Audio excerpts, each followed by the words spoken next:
하겠습니다. 네.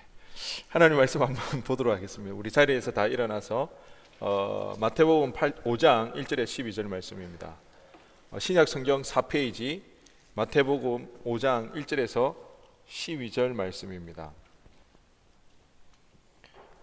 우리 하나님 말씀 우리 한 절씩 교독하도록 하겠습니다. 예수께서 무리를 보시고 산에 올라가 앉으시니 제자들이 나온지라.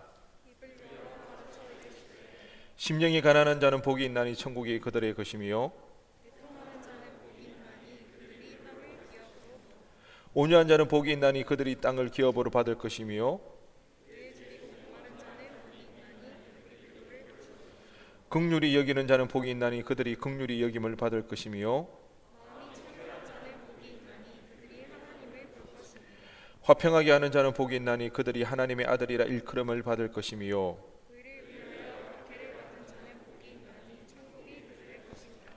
나로 말미암아 너희를 욕하고 박해하고 거짓으로 너희를 거슬러 모든 악한 말을 할 때에는 너희에게 복이 있나니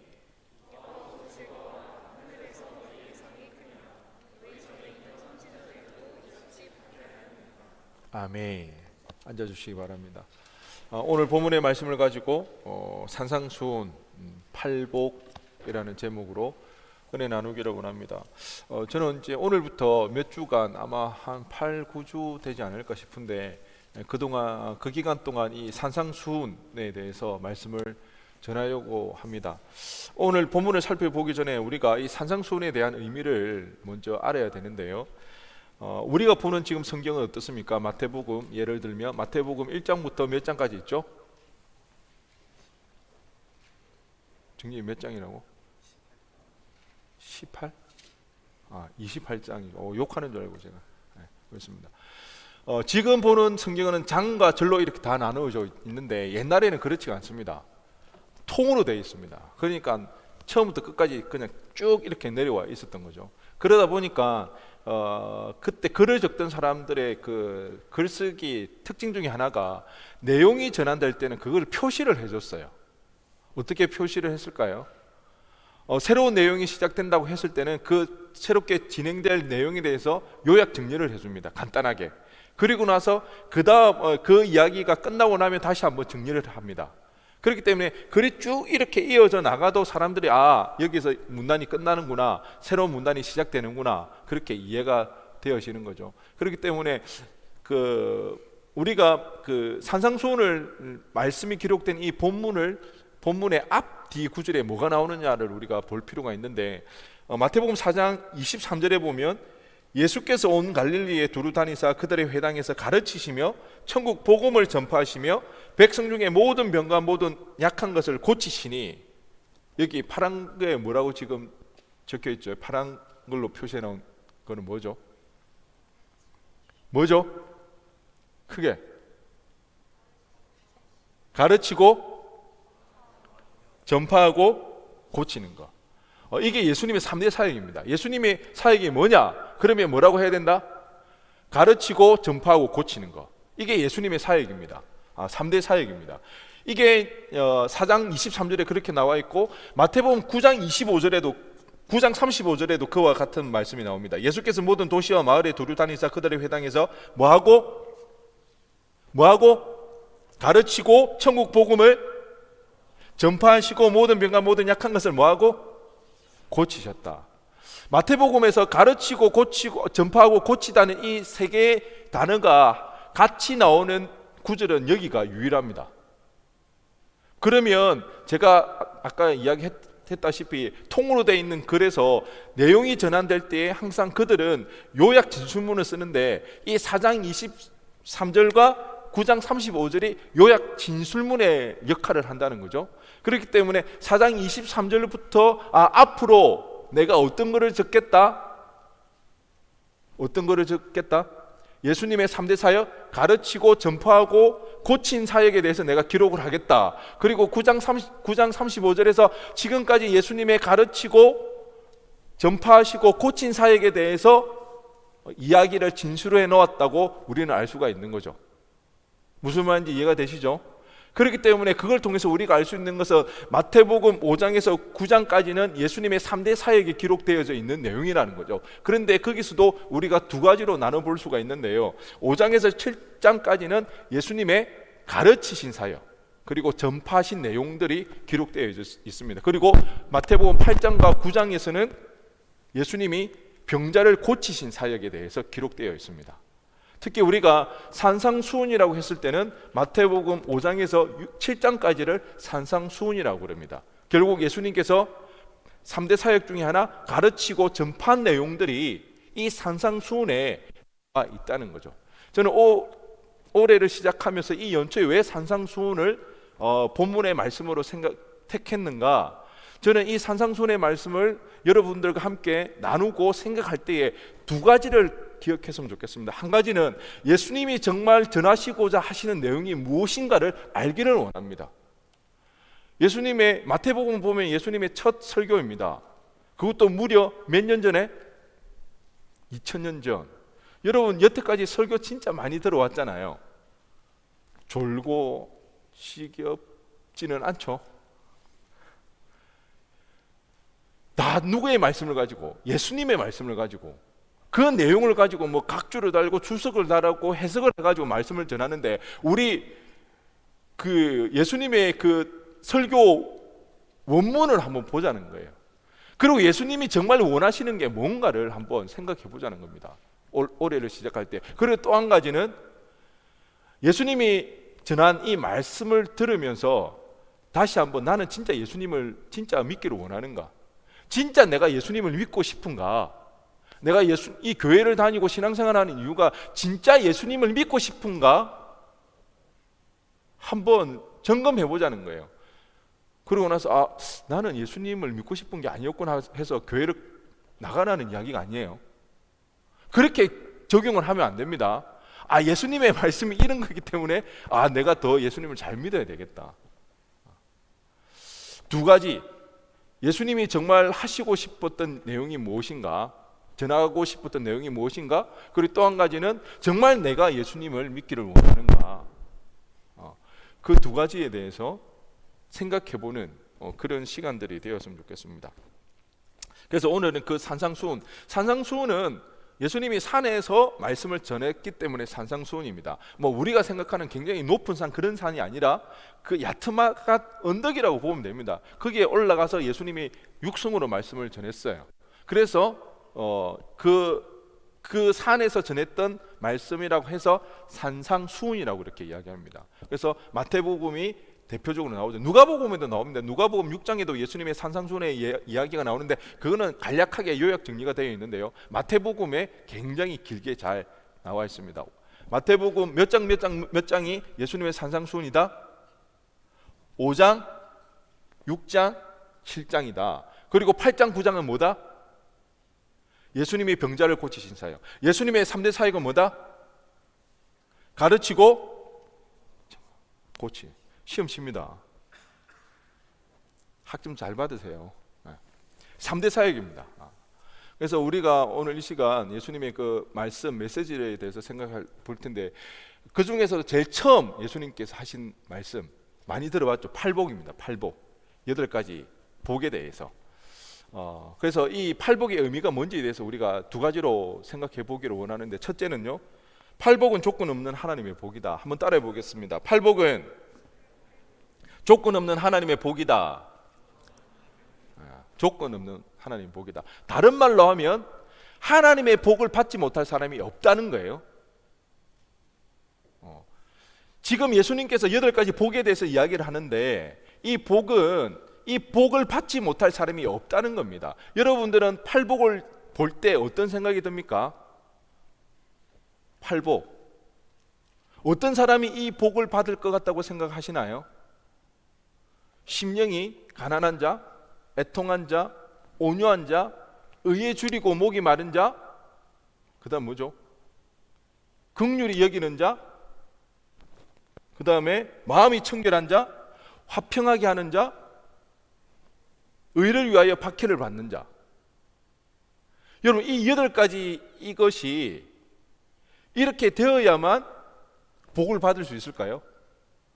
흔히 팔복을 읽으면서 팔복을 생각할 때 이 8가지 사항을 조건으로 생각하는 경우가 있습니다. 마음이 청결해야만, 화평케 하는 자야만이, 심령이 가난해야만이, 온유해야만이. 그래서 내가 하나님의 복을 받기 위해서는, 예수님이 말씀하시는 이 팔복을 받기 위해서는 이 8가지 조건을 충족해야 된다고 그렇게 생각하는 경우가 있어요. 그런데 그건 아닙니다. 여기에 나오는 8가지는 조건이 아니라는 거예요. 그래서 어떤 사람들은 무던히도 하나님의 복을 받기 위해서 노력을 합니다. 애를 씁니다. 마음이 청결, 당연히 마음이 청결해야 되겠죠. 의를 위하여서 박해를 받아야 되겠죠. 그런데 그것 때문에 우리가 하나님의 복을 받는 것은 아니라는 거예요. 2001년 미국 타임지, 다 아시죠? 유명한 타임지. 청년이면 타임지 계속 매월 받아보고 있죠. 안 보나요? 번역본 있지 않나요? 그 2001년도 타임지가 미국 최고의 신학자로 이렇게 선정한 사람이 있는데, 그 사람이 바로 스탠리 하우어워스입니다. 이 사람이 책이 굉장히 많이 나와 있고 또 굉장히 유명하고, 뭐 얼마 전에 이제 몇 년 됐는데 한나의 아이라고 하는 책이 굉장히 베스트셀러가 됐죠. 이 신학자가 미국에서 최고의 신학자로 그렇게 선정이 되기도 했는데, 그분이 이 팔복에 대해서 이런 이야기를 하고 있습니다. 한번 들어보시기 바랍니다. 팔복의 그 특성들이 우리가 추구해야 할 이상으로 변할 때가 너무도 많다. 이것들이 그리스도가 가져온 새 시대 사람들의 특징에 대한 기술이 아니라 힘을 얻기 위한 공식으로 변할 수 있다. 따라서 예수님은 심령이 가난하거나 온순하거나 평화로운 사람이 되기 위해 노력하라고 말씀하신 것이 아니다. 물론 우리가 심령이 가난해야 되겠죠. 그리고 평화로운 사람이 되어야 됩니다. 하지만 팔복에 나오는 이 여기에서 말하는 의미는 이런 사람이 되어야만, 그렇고 이런 사람이 되도록 노력해라, 그래야 나머지의 복을 주겠다, 그런 조건부로 주는 내용이 아니라는 겁니다. 그렇기 때문에 예수님은 단지 하나님 나라로 부름을 받은 사람들 중에 이런 사람이 많을 것이라고 말씀하신다는 겁니다. 무슨 말인지 이해가 되시나요? 그래서 예수님께서 그 많은 무리들에게 이 팔복에 대해서 이야기를 하시면서 그 사람들에게 너희들은 이것을 잘못했기 때문에 너희들이 노력을 더 해야 돼, 애를 써야 돼, 수고를 해야 돼, 그래야 이런 복을 받을 수가 있다, 그렇게 말씀하시는 게 아니라는 것입니다. 조건이 아니라는 거죠. 그렇게 많이 모였던 많은 무리들 가운데 모든 사람들이 이 복을 받아 누릴 수 있다는 것을 이야기를 하고 있다는 겁니다. 그런데 이 메시지가요, 당시에는 굉장히 충격과도 같은 내용이었습니다. 어떻게 보면 당시 유대인들이 가지고 있던 가치관, 세계관을, 신앙관을 전복시키는 그런 내용이었습니다. 왜? 그들이 건강하게 사는 거, 부자로 사는 것은 다 하나님의 뭐다? 복이라고 여겼습니다. 왜? 그들이 신앙이 좋기 때문에, 하나님을 잘 믿었기 때문에 하나님께서 그들에게 주는 복이라고 여겼는데, 그렇기 때문에 반대적으로 생각하면 어떨까요? 내가 가난하다, 내가 공부를 못한다, 내가 출세하지 못했다, 내가 몸에 병이 있다, 이거는 반대로 뭐다? 하나님께서 그들에게 심판하시는 거예요. 벌을 내리시는 거예요. 왜? 그들이 하나님 앞에 온전히 신앙생활을 못했기 때문에. 그런데 그런 많은 무리들, 설령 가난하다 할지라도, 몸에 병이 있다 할지라도, 귀신이 들렸다 할지라도, 그들을 향해서 예수님이 말씀하시는 거예요. 너희들이 복이 있다, 너희들은 복을 받을 수 있다는 거예요. 당시 가치관을 전복시키는 혁명과도 같은 그런 이야기였습니다. 당시에 가난하고 병들고 소외되었던 그 사람들이 희망 없이, 소망 없이, 왜? 하나님에게서조차 버림받았다고 여겼기 때문에 그 사람들에게 이 예수님의 이 복음의 메시지는 정말 좋은 소식이었습니다. 기쁨의 소식이었죠. 그런데요, 조건 지우는 거, 지금은 안 그럴 것 같은데 요즘도 우리는 조건 지우는 걸 좋아한다는 거예요. 팔복만 봐도 그렇죠. 우리 말씀을 묵상할 때 조건으로 생각하기 쉽습니다. 하나님의 복을 받아 누리기 위해서는 이런 사람이 되고 애를 써야 되겠구나. 하나님 앞에 내가 복을 받지 못하는 이유는 내가 마음이 청결하지 못해서구나. 계속해서 팔복을 묵상할 때도 그런 조건을 내세운다는 거예요.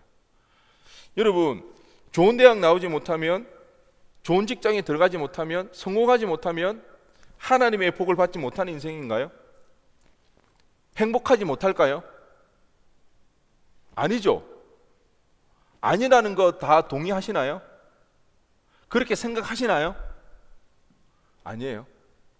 동의 못 하시나요? 우리의 문제는 뭔지 아세요? 머리로는 이해가 된다는 거예요. 뭐 좋은 대학 못 나오고 뭐 좋은 데 취직 할지라도 그것이 하나님의 복을 받지 못한 것, 그것으로 인해서 내가 행복하지 못하다는 거, 그건 아니라는 거. 머리로는 알지만은 우리의 마음이 어떻습니까? 우리의 마음으로는 여전히 행복하지 못한 거예요. 마치 복을 받지 못한 것처럼 그렇게 여긴다는 거예요. 예수님은 이거에 대해서 지금 우리에게 이야기하신다는 거예요.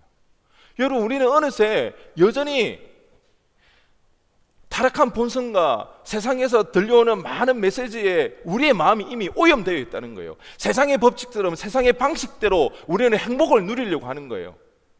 세상 사람들이 구하는 것으로, 세상 사람들이 누리는 그 행복을 우리는 쫓아 살아간다는 거예요. 예수님의 팔복을 이야기하는 게 그 이유잖아요. 세상의 법칙으로 우리는 행복한 것이 아니라 하나님 나라의 법칙으로 우리는 행복할 수가 있다는 거예요. 내가 원하는 대로 않는다 할지라도, 내가 성공하지 못한다 해도 우리는 행복할 수 있다는 거예요. 왜? 하나님 주신 복이 있기 때문에. 그 복으로 우리는 행복할 수 있는데, 우리가 팔복을 이룰 때 우리는 조심해야 됩니다. 이게 그 만몬주의가 굉장히 강력해요. 우리가 힘들고 어려운 일이 있잖아요. 만약에 우리가 예를 들어서 물질적으로 어려움을 당한다고 생각해 봅시다. 지금 100만 원이 필요해요. 이게 없어가지고 막 마음에 근심이 있고 걱정이 있어요. 그러니까 우리가 이것 때문에 하나님 앞에 확 나와가지고 막 기도를 해요. 새벽마다 간절히 부르짖어요. 그럼 기도하면 그 마음은 어떨까요? 그래도 간절히 기도할 때는 그 마음에 평안이 있어요. 안정감이 있어요. 그런데 그 마음이 하루를 가나요? 하루를 지탱하기가 쉽지가 않아요. 기도로 자리를 떠나서 집에 가는 순간 또 돈 때문에 염려하고 걱정이 되는 거예요. 그런데 그렇게 걱정을 하다가 나도 모르게 누군가 내 통장으로 100만 원 쏴줬어. 통장에 100만 원 있어. 그럼 마음이 어때요?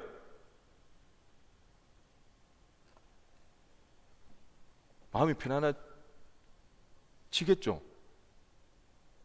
이게 뭔지 아세요? 그만큼 돈의 위력이 강하다는 거예요. 하나님으로 우리가 평안을 누리고 안정감을 누리고 만족해 살아가는 것이 그만큼 우리 세대가 경험하기가 어렵다는 거예요. 그렇기 때문에 우리가 더 깨어 있어야 되는 거예요. 그렇기 때문에 우리가 더 주님의 말씀에 귀를 기울여야 되는 거예요. 그렇지 않으면 이 만몬주의가 너무 강력해요. 피부에 와닿을 정도로 그것은 우리에게 그 힘을 행사하는 거예요. 그러다 자칫 잘못하면 우리는 만몬주의에 길들여져서 그렇게 살아가게 되는 거예요. 근데 주님은 그게 아니라고 이야기하잖아요. 여러분, 세상의 법칙이 무엇입니까? 세상의 법칙으로 행복할 수 있는 것은 뭔가요? 계속해서 싸워야 돼요. 경쟁해야 돼요. 다투어서 이겨야 돼요. 그래서 우리가 한계가 있는, 한정되어 있는 것에서 우리의 몫을, 파이를 더 많이 차지해야 되는 거예요. 그러면 행복할 수가 있어요. 그러면 반드시 뭐가 나나요? 희생자, 낙오자가 일어나는 거예요. 우리는 짓밟고 올라서야 행복할 수가 있는 거예요. 그래서 끊임없이 초조하고 불안한 거예요. 왜? 우리가 원하는 바, 목표했던 바에 도달하면 어떨까요? 괜찮을 것 같나요? 아니요. 정상에 올라가면 더 불안해요. 언제 내려올지 모르기 때문에. 끊임없이 우리는 불안과 걱정 가운데 살아요. 이것이 세상의 행복을 구하는 방식이고 법칙이라는 거예요. 그런데 우리도 그런 방식대로 지금 행복을 구한다는 거예요. 그러면 안 된다. 팔복은 그런 게 아니라고 오늘 주님께서 말씀해 주신다는 거예요. 오히려 주님을 찾아왔던 그 무리들, 어떻게 보면 세상의 법칙에서 낙오자입니다. 행복을 구했지만 그 경쟁에서 져서 실패하고 낙오한 자들입니다. 그들에게 주님께서는 너희가 복이 있다고, 너희에게 하나님의 복이 임한다고 그렇게 말씀해 주고 있다는 것입니다. 우리로 치면 어떻습니까? 흙수저예요. 예전에는 그래도 개천에서 용난다는 말도 있어요. 그런데 요즘 어떤가요? 개천에서 용나기 쉬운가요? 어려운가요? 쉽지 않습니다. 뭐 그런 말도 있었잖아요. 뭐 할아버지의 재력이 있어야 되고, 아버지의 뭐가 있어야 되고, 엄마의 그 뭐 지략이 있어야 되고, 그래야 출세할 수 있다는 거예요. 흙수저로 태어나서 이 땅에서 살아가기가 만만치가 않습니다. 어릴 때부터 결손 가정이나 가정의 불화, 그 속에서 자라난 사람은 어떤가요? 자신의 의지하고 상관없이 그런 환경에서 자라나서 불행하게 그 사는 사람들. 원하는 대학에 들어가지 못하고 원하는 곳에 취업되지 못한 그런 자들에게 주님께서 말씀하시는 이 팔복은 뭔지 아십니까? 그런 실패하고 그런 아픔이 있고 그런 원망이 되고 불평이 되는 그 일들에 대해서 그 문제의 원인이 너에게 있는 것이 아니라고 이야기하시는 거예요. 왜? 하나님의 이 복을 받을 사람에게는 조건이 없는 거예요. 누구나 받을 수가 있다는 거예요. 세상은 어떻습니까? 그 복을 누리지 못하고 행복을 추구하지 못하는 그 모든 문제의 원인은 누구에게 있다는 거예요? 자기 자신에게 있다는 거예요. 왜? 열심히 노력을 안 했기 때문에, 자기가 애를 안 썼기 때문에. 그런데 주님은 거꾸로 이야기합니다. 고통당하고 힘들어하는 그들에게 너희에게 복이 있다. 복을 받는 자에게는 제한이 없다. 모두가 그 복을 받아 누릴 수 있다. 이 말은 거꾸로 뒤집어서 이야기하면 그 문제의 복, 너희들의 고통당하고 아파하는 그 문제의 원인이 누구에게 있는 것이 아니다. 너희에게 있는 것이 아니라고 주님은 말씀하고 계시다는 거예요.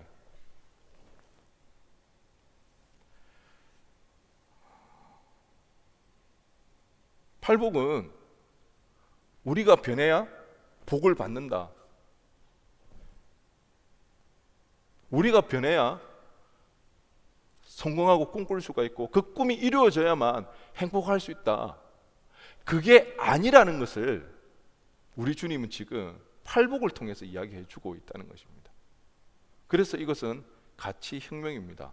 당시의 세계관을 전복시키는 그런 이야기라는 것입니다. 오늘 본문을요, 메시지 성경에서는 이렇게 해석하고 있습니다. 벼랑 끝에 서 있는 사람, 가장 소중한 것을 잃었다고 느끼는 사람, 더도 말고 덜도 말고 자신의 모습 그대로 만족하는 사람, 하나님께 입맛이 당기는 사람, 남을 돌보는 사람, 내면 세계 곧 마음과 생각이 올바른 사람.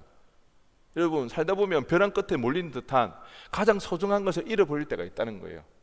그런 사람에게 우리 주님은 지금 복이 있다고 그렇게 이야기하고 있습니다. 뿐만 아니라 하나님을 위해 애를 쓰고 수고하는 사람, 세상의 가치관이 아니라 비록 이 땅 가운데 믿음을 지키고 살아갈 때 많은 손해를 감수하고 어려움이 있다 할지라도 그 믿음의 길을 걸어가는 사람에게 복이 있다고 또한 이야기를 해주고 있습니다. 특별히 오늘 우리가 보았던 본문 가운데 화평하게 하는 사람, 이 화평하게 하는 사람은 여러분 나랑 친한 사람, 나한테 잘해주는 사람에게 화평을 유지하는 그런 것을 이야기하는 것이 아닙니다. 여기서 말하는 화평하게 하는 사람은 나를 억울하게 만든 사람, 나를 괴롭게 만든 사람, 그 사람에게 그 사람조차도 내가 용서하고 그와 화평의 관계를 이루는 것, 그 사람을 이야기를 합니다. 그런 사람들 있죠. 내가 비록 억울하지만 힘들지만 그 덕을 쌓기 위하여서 내가 참고 억울하고 하지만 그 사람과 관계를 잘 이어나가는 사람, 그들에게 이 하나님의 복이 있음을 주님은 이야기해 주고 있습니다. 하나님 나라가 얼마나 실제적인가를 한번 생각해 보기를 원하는데요. 제가 군대에 있을 때입니다. 자매들은 군대 이야기 좀 안 좋아하실 텐데 그래도 감사한 것은 군대에 있을 때 축구한 이야기는 아니니까 안심하시기 바랍니다. 군대에 있을 때 초소에서 제가 눈물을 훔치면서 읽었던 책이 있는데 바로 그 조정래 선생님의 태백산맥입니다. 혹시 읽어보신 분 있나요? 태백산맥. 이 태백산맥의 배경이 강복 이후에 다시 그 한국 전쟁, 6.25 전쟁으로 인한 동종상잔의 그 아픔을 그렸던 그런 이야기들입니다. 제가 그 피 끓는 청춘의 때에 이 6.25 전쟁 그 이야기를 읽으면서 굉장히 제가 많이 울었던 것 같아요. 그리고 막 필기를 해가면서 봤던 기억이 있습니다. 여러분 그 청년의 때에 할 수 있으면 근현대사의 책은 좀 읽어볼 필요가 있습니다. 왜? 지금 우리가 어떻게 해서 지금 이 나라가 형성되어졌는지, 우리 아버지 세대, 우리 부모님 할아버지 세대가 어떤 어려움을 겪어서 지금 여기까지 오게 되었는지 그것을 알 때에 좀 이해가 되는 게 있습니다. 기성세대에 대한 이해가 되어질 수가 있고요. 그들에게 최소한 존경의 마음을 우리가 표할 수가 있습니다. 그들이 얼마나 어려움을 당했는지. 그래서 청년회 때 꼭 좀 읽어봤으면 좋겠습니다. 그 비슷한 그런, 그리고 또 그 유명한 책들이 있죠. 그 박경리 선생님 쓴 책 26년간 집필한 뭐가 있죠? 토지. 드라마로는 봤나요? 그 옛날 이야기인가? 토지, 그 구한말 시대 그리고 일제 강점기 시대의 그런 아픔의 역사를 기록한 그 책이 토지거든요. 토지, 그리고 비슷한 배경을 가지고 기록한 이제 조정래 선생님의 아리랑, 이런 건 사실 필독서거든요. 읽어야 됩니다. 그리고 나서 이제 그 또 최명희 선생님의 혼불이 있습니다. 혼불. 외형적으로는 나라가 망했어요. 일본에게 빼앗겼어요. 근데 내부적으로는 뭔가요? 조선 말의 그 정신 세계, 그런 모습들을 끝까지 포기하지 않고 유지해 나가려고 하는 그런 데서 오는 그 갈등과 아픔과 상실을 그린 최명희 선생님의 혼불. 여러분, 이런 것들은 좀 청년 때 읽어야 됩니다. 그래야 특히 우리나라를 보는 이 시각들이 훨씬 더 좀 깊어지게 됩니다. 그리고 이해할 수가 있고요. 그리고 나서 이제 1960년 때부터 강주 민주화 운동을 배경으로 한 책이 조정래 선생님의 한강입니다. 한강. 그래서 이제 그 배경들을, 특히 이 한강에서는요, 가난에서 벗어나고자 너무나 애를 쓰고 수고하지만 그들이 군불의 그 총갈 앞에서 아무런 힘을 발휘할 수 없는 너무나 무기력한 그 백성들의 그 이야기들을 기록하고 있는 것이 한강입니다. 그런데 결국에는 뭐 한강의 기적을 이뤄서 우리가 지금까지 오게 됐거든요. 그런데 제가 이제 이 한강이라는 책을 보면서 참 인상적이었던 문구가 하나가 있습니다. 그리고 종종 그 한강 그 책에서 언급되었던 그 내용인데, 그 말은 다른 게 아니라 이 말입니다. 하늘과 땅이 딱 붙었으면 좋겠다. 여러분, 이런 말 한번 들어보신 적 있나요? 하늘과 땅이 딱 붙었으면 좋겠다. 저는 이 말을 듣는데 와, 기가 막히더라고. 이거 어떻게 이런 말을 만들어낼 수 있을까? 이거는 직접 겪어보지 않고서는 나올 수 없는 그런 말이라는 생각이 들었습니다. 뭐 한강이라는 이 책이 물론 소설이지만 단순한 픽션이 아니잖아요. 팩션이잖아요. 팩트를 기반으로 한 픽션이기 때문에 정말 엄청난 그 고난과 아픔을 겪었기 때문에 얼마나 힘들었으면 하늘과 땅이 딱 붙어버렸으면 좋겠다는 그런 이야기를 할 수 있을까? 굉장히 신박하지 않습니까? 그런 아픔을 이제 겪었던 거죠. 그렇기 때문에 여러분, 이런 아픔을 겪었던 사람들에게 여러분 뭐라고 위로할 수 있겠습니까? 자신들이 노력하고 애를 써서 이 문제를 해결할 수 있는 문제가 아니에요.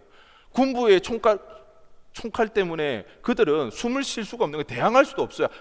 항거를 할 수가 없는 상태입니다. 항거했다가는, 대항했다가는 어떻게 됩니까? 자기 목숨 잃어버리는 거예요. 자신의 의지하고는 상관없는 환경이 조성되어 있고 아무리 애를 쓰고 노력한다 할지라도 잃어버린 조국을 다시 찾기에는 너무나 힘이 들고 어려운 거예요. 이런 상황에서 무엇이 이 사람들의 마음을 위로하고 소망이 되어질 수 있을까? 그것은 다름 아닌 이 주님께서 말씀하신 복이라는 겁니다. 지금 예수님의 상황도 비슷합니다. 왜? 이스라엘이 나라 잃어버렸잖아요. 로마의 압제 속에서 그들은 아무리 희망조차 도무지 로마를 이길 가망이 없어 보이는 거예요. 그런 상황 가운데 그 무리들을 향해서 복이 있다고 말씀하시는 거예요. 왜? 이 복은 다름 아닌 하나님 나라이기 때문에, 이 하나님 나라는 실제하기 때문에, 그렇기 때문에 힘이 있습니다. 아무리 불가항력적인 상황에 있다 할지라도 실제하기 때문에 그것이 그 사람들에게는 소망이 되고 위로가 되는 거예요. 이런 겁니다. 여러분, 지금 뭐 우리가 뭐 살아가는데 좀 힘들고 어렵고 더 많은 돈이 뭐 있으면 좋겠지만, 물론 그거 없어도 지금 살아가는데 뭐 못 살아가는 건 아니잖아요. 살아갈 수가 있잖아요. 그런데 만약에 여러분의 통장에 한 100억이 있다고 생각해 보세요. 어떨 것 같나요? 사실 우리 통장에 100억 없어도 지금 살아가는데 문제 있습니까? 없습니까? 문제 없죠. 그렇지만 걱정은 있나요? 없나요? 걱정은 있겠죠. 그런데 만약에 통장에 100억이 있다 생각하고 그거 없이 살아간다고 생각해 보세요. 마음이 어떨 것 같나요? 걱정이 돼요? 안 돼요? 걱정 안 돼요. 100억 안 뺐어도 걱정 안 돼요. 하나님의 나라가 실제한다는 건 이와 같다는 거예요. 그것이 정말 실제하기 때문에 고통당하고 어려움 당하는 사람에게, 불가항력적인 그 조건 속에서 아무런 소망을 가질 수 없는 사람에게들조차 소망이 되는 거예요. 위로가 되는 거예요. 실제한다는 것은 바로 이런 의미라는 겁니다. 한국의 그 근대 역사 가운데 너무나 아프고 힘든 이런 역사들이 있은 지가 불과 100년 사이에 이런 어려움들이 있었습니다. 그런데 이처럼 큰 발전을 이루었거든요. 그들이 어떻게 이렇게 그 시간들을 잘 견디고 이겨내었을까? 저는 이 믿음의 힘이라고 생각합니다. 왜? 불과 기독교가 들어온 지도 100년 조금 지났잖아요. 그 기독교가 들어왔을 때 예수 믿는 사람 아무도 없었잖아요. 근데 지금 어떻습니까? 30% 40%가 넘어가잖아요. 그렇기 때문에 그 힘들고 어려울 때 그들에게 실제적으로 힘이 되고 위로가 됐던 게 뭐다? 이 하나님 나라에 대한 약속이라는 거예요. 미래에 대한 소망이 그들에게 힘이 되어지고 버티고 견딜 수 있는 위로가 되었기 때문에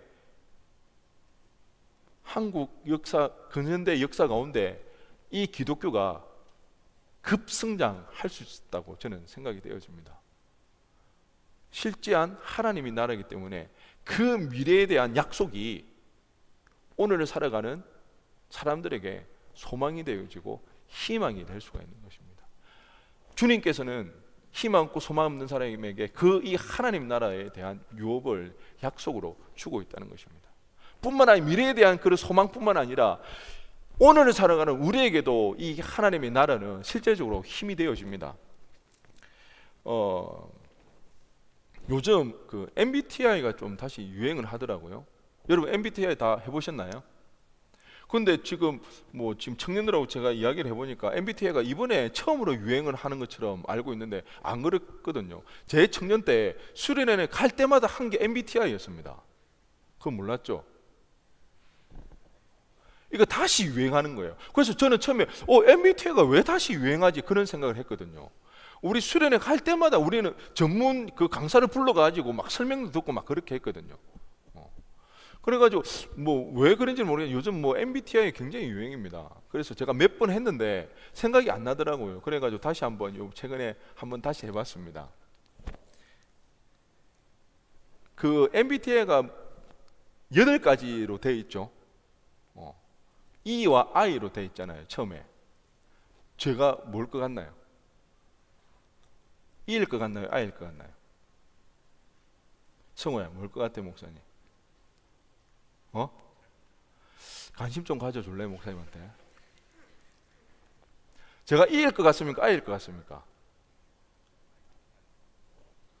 네, I. 네, 저 I입니다. S하고 N은? N? S? N? N 맞습니다. N. TF는?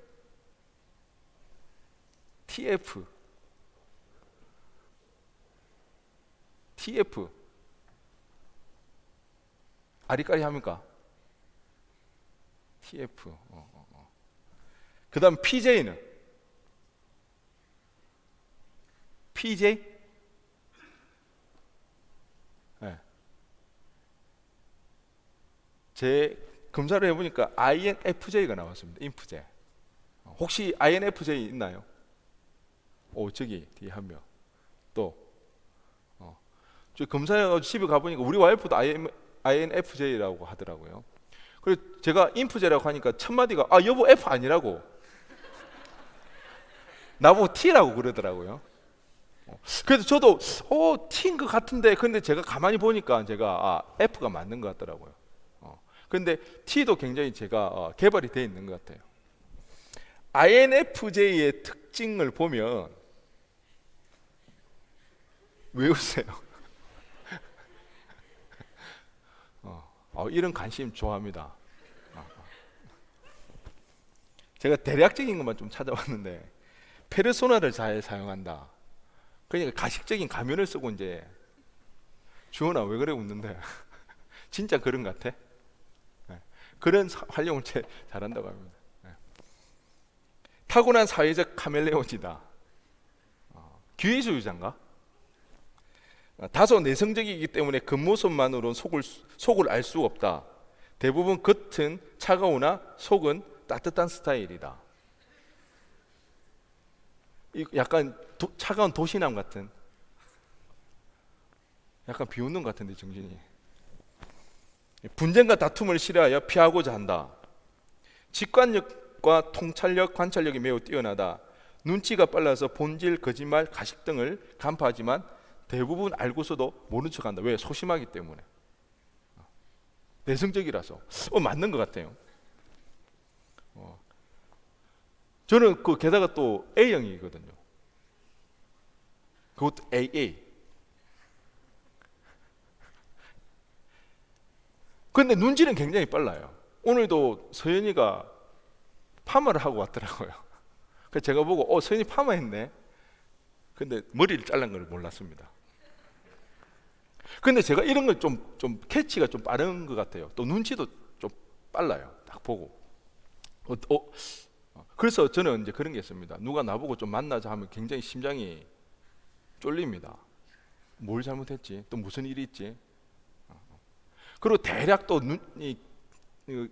생각을 해보거든요. 이런 일이 있는데 이것 때문인가 하면 거의 8, 9번 맞습니다. 안 맞을 때도 있지만 눈치가 빠르고 그런데요. 그렇기 때문에 제가 약간 좀 나름대로 좀 억울한 일이 있는 것 같아요. 이 사람이 이렇기 때문에 미리 그 상황을 알고 눈치가 있기 때문에 그걸 배려한다고 이해한다고 그렇게 저는 이제 할 때가 있어요. 그런데 그렇게 이해를 하지만 사실은 어떤가요? 내 나름대로 나하고도 안 맞는 거예요. 나도 참는 거예요. 근데 상대방은 어떤 거예요? 내가 배려하고 내가 생각을 해서 그렇게 해준 줄을 모르고 자기는 그냥 편안하게 그렇게 행동하는 거죠. 원래 제가 그런 줄 알고. 근데 이 제 성격이 또 다투는 거 이런 것도 말을 갖다가 또 하는 걸 굉장히 또 힘들어해요. 직접적으로 말을 잘 못해요. 그래서 제가 발열 체크할 때 이럴 때 보면 새 가지고 오면 약간 좀 무섭게가지고 좀 해야 된다. 그 말을 잘 못해요. 내 청년들한테는 좀 안 그러는데 좋아하니까. 근데 좀 그런 상황이 있습니다. 약간 민망한 상황들이 만들어지는 것에 대해서 굉장히 제가 좀 꺼려하는 부분들이 있습니다. 그 이야기를 잘 못하는. 그래서 뭔가 다투어야 되고 이런 것을 대부분 피해가죠. 그리고 한참 참았다가 말을 하는데 말을 잘하면 좋을 때 너무 참고 하다가 말할 때 어떻게 됩니까?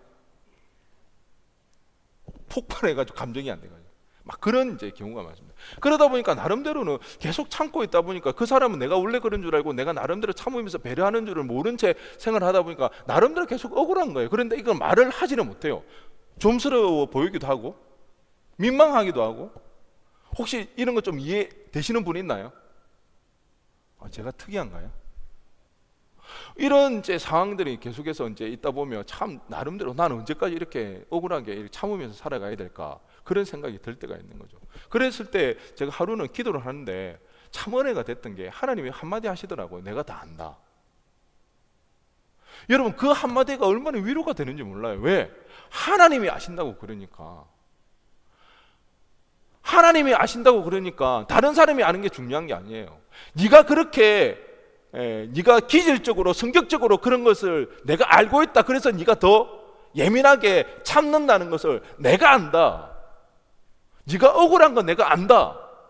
하나님이 그렇게 말씀하시는 것 같았어요. 그러니까 그게 위로가 되는 거예요. 물론 참는 거 힘들어요. 그게 쉽지는 않아요. 또 그렇게 계속 참고 이해하고 싶지도 않아요. 그렇지만 하나님이 아신다고 하니까, 그리고 그런 마음도 들어요. 하나님이 아시기 때문에 나의 이런 어려움들을 하나님께서 해결해 주시고 또 보상해 주실 거라는 그런 마음이 제 안에 든다는 거예요. 여러분 하나님의 나라는 실제하는 거예요. 하나님의 통치 속에서 살아갈 때 하나님이 지켜주시고 하나님의 보호하심으로 인하여서 우리는 이 생을 자신감 있게 힘 있게 살아갈 수가 있는 거예요. 어떻게 보면 하나님의 통치 안에 하나님의 나라에 살아간다는 것은 우리의 삶을 살아가는 원동력이 되어질 수가 있는 거예요. 위로해 주시니까, 힘을 주시니까. 주님께서 그 무리들을 향해서 너희에게 복이 있다고 말씀하시는 것은 이런 의미입니다. 예수를 믿는다는 것은 이런 복을 받아 누리는 거예요. 미래에 대한 소망으로 힘들고 어려운 오늘을 견뎌낼 수 있게 하는 그런 실제적인 힘이 있고요. 실제적으로 내 마음에 위로가 되어지고 내 문제를 해결해 주는 그것이 주님이 오늘 우리에게 말씀하시는 복이라는 것이에요. 이 복을 받을 자격이 안 되는 사람이 있다 없다? 없다는 거예요. 여러분의 형편, 여러분의 생김새, 여러분의 그 기질 그대로 주님은 다 받으시고 너희 모두에게 이 복을 받아 누리라고 말씀하시는 거예요. 두 번째로 우리가 팔복을 통해서 알 수 있는 사실은 예수님이 어떤 분이신지에 대해서 우리는 알 수가 있습니다.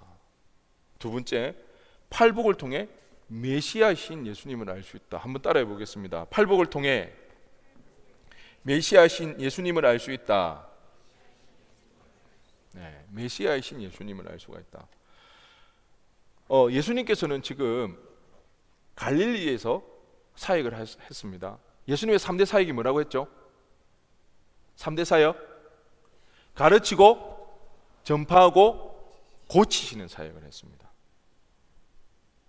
마태복음 4장 24절에서 25절에 보니까 우리 다 함께 읽어보겠습니다. 시작.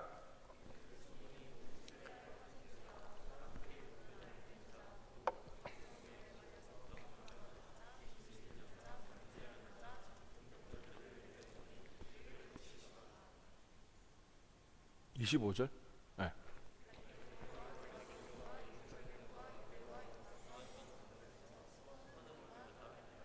네. 이 24절 25절 보니까 예수님이 고치는 사역을 통해서 이 소문이 어떻게 되나요?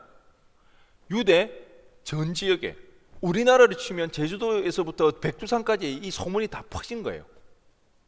그리고 인접한 중국 그리고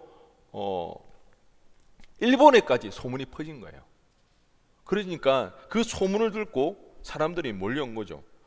예수님께서는 각종 병에 걸려 고통당하는 자, 귀신 들린 자, 그리고 간절하는 자, 중풍병자들이 주님께 찾아왔고요. 또한 그 지역이 갈릴리, 데가볼리, 예루살렘, 유대, 요단강 건너편, 수리아. 감이 잘 안 오시죠? 사진 한번 볼게요. 지도. 여러분 보이시나요 여기? 저 노란색에 있는 그 갈릴리 지역 보이시나요? 이 갈릴리 지역이 예수님이 공생의 3년 동안 주 무대 사역지였습니다. 그리고 예수님이 예루살렘으로 향해 내려가시죠. 유대라는 글자가 보이시나요? 유대 밑에 보면 예루살렘, 저기가 수도입니다. 수도. 그래서 뭐 절기가 있을 때마다 6월절이나 뭐 초막절이나 그런 절기가 있을 때마다 저 갈릴리에서 저 예루살렘 유대 지역으로 내려옵니다. 그런데 지금 예수님의 그 고치는 그 사역을 듣고 여기저기에서 몰려왔다 그랬죠. 예수님이 지금 갈릴리 지역에 있는데 어디에서 왔습니까? 갈릴리 지역에서 사람이 몰려왔습니다. 그리고 또 예루살렘에서 몰려왔죠. 다음 사진 보여주세요. 네.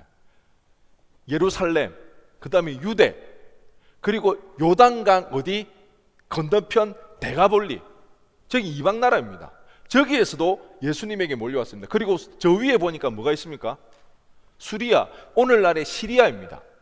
지금 이 예수님에게 모였던 많은 무리들은 전국 각지, 심지어 해외까지 이런 많은 무리들이 몰려왔다는 거예요. 그 무리들을 보시고 이제 주님께서는 산에 올라가 앉으십니다. 우리 오늘 본문 1절을 한 번 더 보겠습니다. 우리 1절 한번 읽겠습니다. 시작.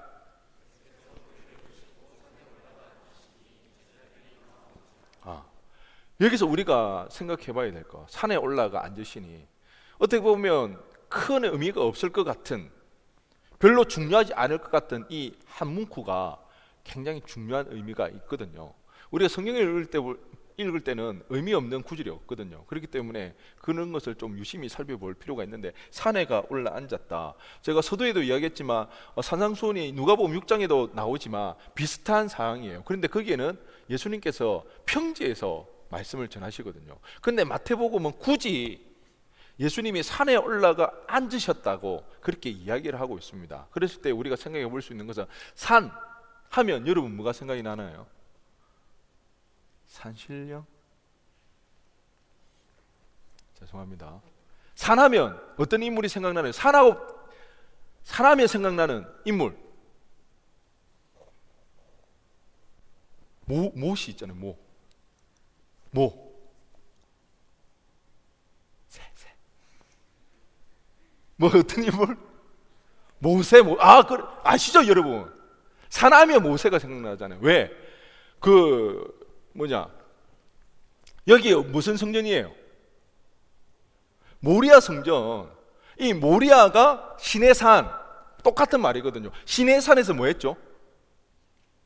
율법을 수여받았잖아요. 그래서 산하면 모세가 들어오는 거예요. 근데 그것뿐만 아니라 예수님하고 모세가 유사점이 많아요. 여러분, 예수님하고 모세의 유사점이 뭐가 있을까요? 생각해 보세요. 모세. 예수님도 나일강에 빠졌나? 예수님도 사람을 죽였나? 모세가 태어날 때 예수님이 태어났을 때 유사한 사건이 있습니다. 뭐가 있죠? 그렇죠. 유아 살해가 일어납니다. 아기들을 죽입니다. 이스라엘 백성을 노예로 삼고 있던 그때에 자꾸 사람들이 많아지니까 위협을 느껴서 바로가 그 남자애들 다 죽이라고 그러죠. 왕이 날 거라는 소식을 듣고 그 시로부터 태어난 남자에게는 다 죽이라 그런 이야기했습니다. 또 비슷한 게 광야. 모세도 광야에서 생활을 하죠. 예수님께서도 광야에서 40일 동안 시험 받으시고 금식하는 그 일들이 일어납니다. 그리고 모세도 태어났지만 부모에게 자라나지 못하고 어떻게? 바로의 공주의 손에서 자라나죠. 예수님도 태어났지만 두려워서 고향으로 돌아가지 못하고 나중에서야 고향으로 돌아갈 수 있는 이런 모세와 예수님의 유사점이 있다는 거죠. 그리고 뿐만 아니라 산에 올라갔다 이 표현이 구약에 많이 나오는데 특별히 모세에게서 이런 구절이 많이 발견된다는 거죠. 뭐 출애굽기 19장 3절, 24장 12절 13절, 34장에서 1절 2절 4절, 신명기 9장 9절, 10장 3절 뭐 이런 데서 산에 올라간다는 그 표현들이 많이 나옵니다.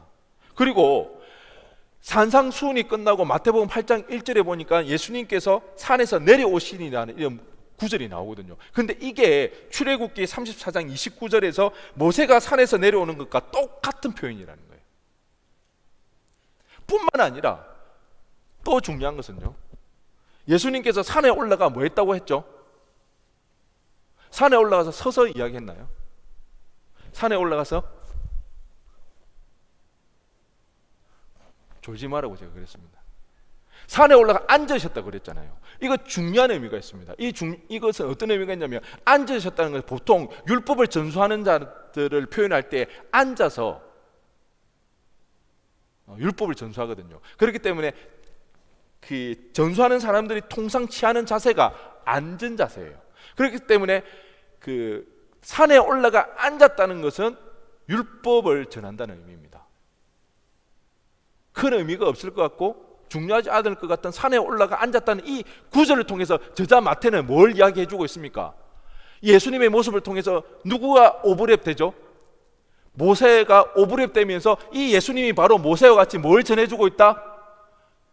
하나님의 율법, 하나님으로부터 받은 메시지를 전해주는데 이 예수님은 이 모세를 뛰어넘고 능가하는 자라는 거죠. 불완전한 그 율법을 예수님은 완성시키시는 분이에요. 그 중요한 메시지, 하나님의 메시지, 본인이 하나님이라서 그 하나님은 따로 받은 것이 아니라 본인의 메시지, 하나님의 메시지를 지금 전하고 있다는 것을 마태는 이 짧은 이 구절 속에서 그 의미를 전달해 주고 있는 거죠. 그래서 이 산상수훈의 내용이 참으로 중요하다는 겁니다. 그런데 이렇게 중요한 내용을 지금 이제부터 시작한다고 하면서 팔복에 대해서 전하는데 여러분, 우리가 생각해야 보아야 될 거죠. 그렇다면 지금 그 무리들이 이 주님의 말씀을 들을 준비가 되어 있는가? 이게 중요하다는 거예요. 이 중요한 말씀을 하는데 그 무리들은 이 말씀을 들을 준비가 되어 있는가? 지금 예수님의 말씀을 들으려고 모였던 무리들의 특징이 무엇인가요? 그 무리들은 어떤 사람들인가요? 전국 각지에서 어떤 소문을 듣고 예수님의 고치는 사역을 듣고 각자 그 전국에서 모였던 거예요. 전국에서 모였다는 거, 해외에서도 왔다는 것은 뭐예요? 그곳에서도 도저히 고침 받을 수 없는 사람들, 안 된다는 사람들. 그러니까 거기에 모였던 사람들은 어떻게 보면 시한부 인생을 살아가는 사람하고 다를 바가 없어요. 이런 겁니다. 한번 생각해 봅시다. 절룩거리는 사람이 지금 있는 거예요. 모인 무리 중에 사지가 절단되어 있는 그런 사람들이 있는 거예요. 불치병에 걸린 사람, 그리고 소중한 것을 잃어버려서 아니면 벼랑 끝에 서서 더 이상 소망이 없어 불안 가운데 말 그대로 죽지 못해 살아가고 있는 그 사람들이 지금 모여 있는 거예요. 그런 사람들은 뭘 기대하고 왔을까요? 무엇을 기대하며 왔을까요? 이전에 주님께서 갈릴리에서 행하셨던 그 기적을 통해서 그 치유를 바라고 그들은 주님을 찾아왔지 않습니까? 근데 그 기대를 주님이 모르시는 분이 아니라는 거예요. 뻔히 아시죠? 그런데 주님은 지금 뭘 행하고 계셔요? 그 무리들을 모아놓고 뭘 하시는 거예요? 치유를 하시는 게 아니에요. 기적을 일으키는 게 아니라는 거예요. 말씀을 전해요. 말씀. 근데 그 말씀이 뭐예요? 뭐에 관한 내용인가요?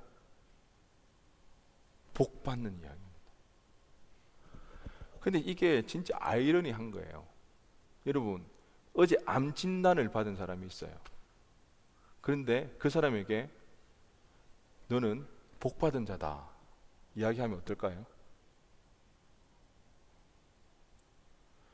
남편이나 아내가 불륜을 저질러서 가정이 파탄할 지경에 이른 그 사람에게 너는 복 받은 자라고 이야기하면요, 방탕한 자식 때문에 속을 끓이는 그 엄마에게, 그 어머니에게 당신은 복 받은 자라고, 지방에서 서울로 취업을 하기 올라왔는데 취업이 되어지지 않고 이 추운 날 돈이 없어서 보일러 돌리지 못하는, 그래서 배고프고 추운 겨울을 보내는 그 청년을 향해서 너는 복 있다, 그렇게 이야기하면 어떨 것 같나요? 여러분, 지금 이 상황이 좀 이해가 되시나요? 지금 무리들을 향해서 주님이 복 있다고 말씀하시는 것은 이와 다를 바가 없다는 거예요. 차라리 그들의 질병을 고쳐주는 게 더 필요해 보여요. 오병이어와 같은 그 기적을 통해서 그들의 배고픔을 해결해 주는 것이 급선무인 것처럼 보인다는 거예요. 근데 우리 주님은 말씀을 전해서요, 그리고 복이 있다고 이야기하는 거예요. 이 복은 뭐라는 거죠? 이 복은 어떤 복이라고 그랬죠? 하나님의 나라의 복입니다. 어떤 사람이 이런 상황에서 복 있다고 말할 수가 있을까요?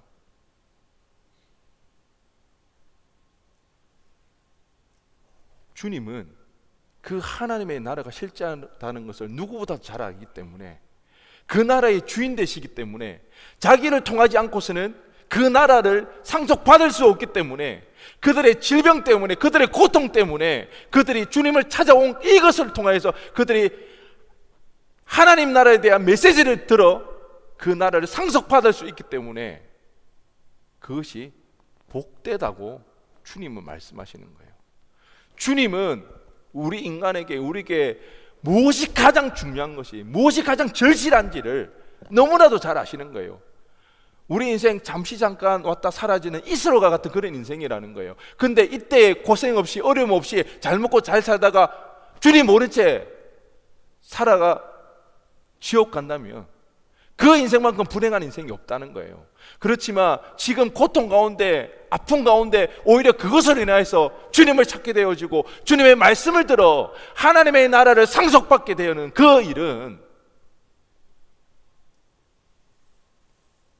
세상의 그 어떤 것으로도 바꿀 수 없는 복된 일이라는 거예요. 여러분 잘 생각하세요. 사람은 이런 말을 할 수가 없습니다.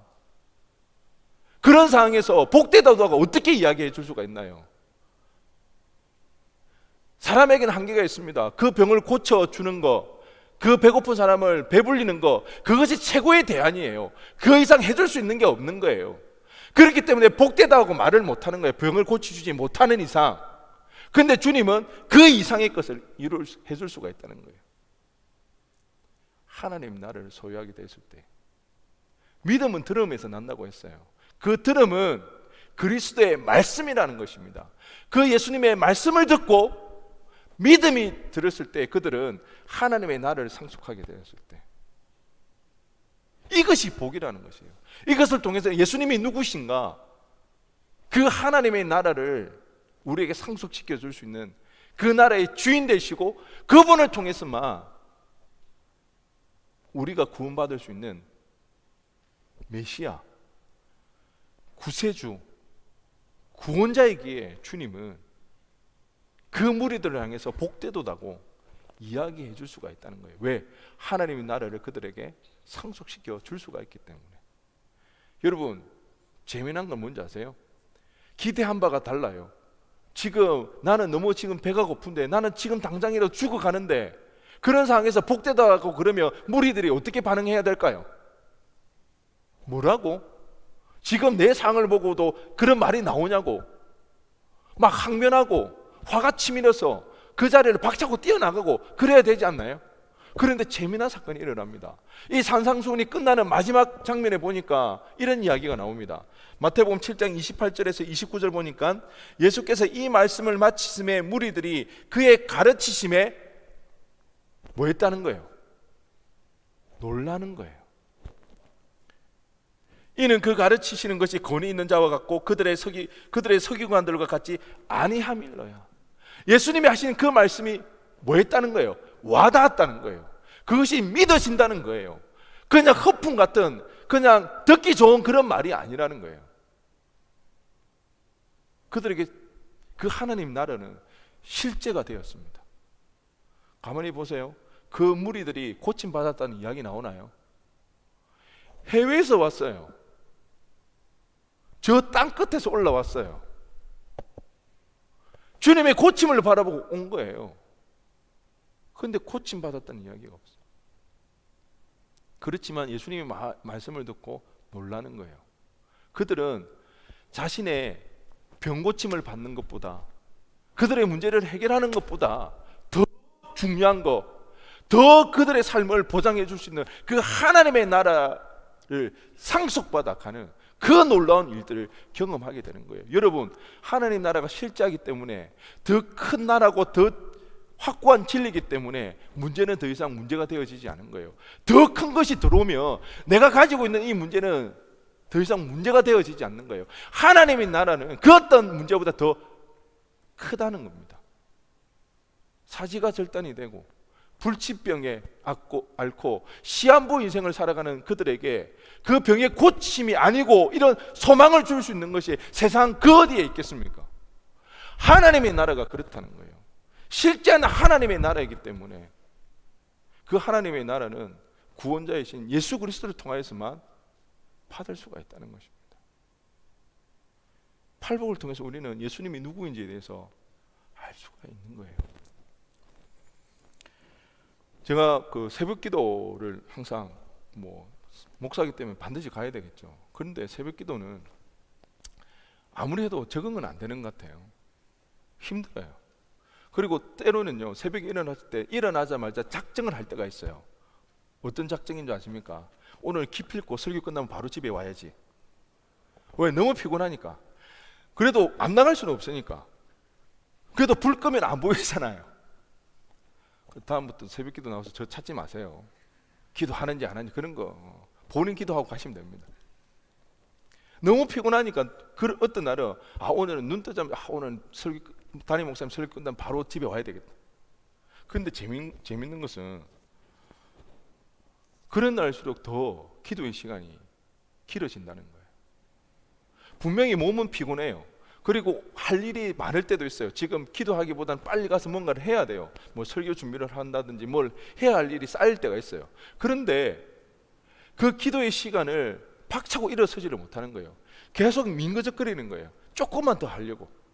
마치 그 새벽에 새벽 기도 가려고 피곤한 몸을 박차고 일어나지 못하는 것처럼 그 기도의 자리를 박차고 일어나지를 못해요. 왜? 뭐 다른 특별한 이적이 일어나고 뭐 기사가 있는 건 아니에요. 그런데 그 시간이 그렇게 마음이 편해요. 가만히 생각해보면 하루 중에 그렇게 마음이 편하고 좋을 때가 없는 거예요. 그러다 보니까 몸이 피곤해도 그 자리를 쉽게 일어서지 못할 때가 많이 있다는 거예요. 조금 더 그 시간을 누리고 싶어서. 여러분, 하나님 나라는 이런 겁니다. 실제 하는 거예요. 그 나라를 우리는 상속받은 거예요. 그래서 주님은 우리를 향해서 복이 있다고 이야기를 합니다. 여러분 잘 기억하시기 바랍니다. 가난해야 되고 화평해야 되고 의를 위하여 박해를 받아야 되고 그래야만 이 하나님의 나라를 유업을 받는 게 아니라는 겁니다. 벼랑 끝에 서 있거나 가장 소중한 것을 잃어버렸거나 또한 하나님의 의를 위하여서 핍박받는 이 모든 사람 우리 모두에게 이 복을 조건 없이 제한 없이 주신다고 주님은 오늘 우리에게 말씀하시는 것입니다. 그 주님을 인하여서 이 하나님의 나라를 상속받는 저와 여러분이 되어지기를 간절히 소원합니다. 그래야 해서 미래에 대한 소망으로 현실을 어려움을 이겨낼 뿐만 아니라 실제적인 그 주님의 위로함과 도우심으로 인해서 우리에게 주어진 이 인생을 승리하며 살아갈 수 있는 아연의 청년들 되어지기를 주님의 이름으로 간절히 축원드립니다. 우리 다 함께 일어나서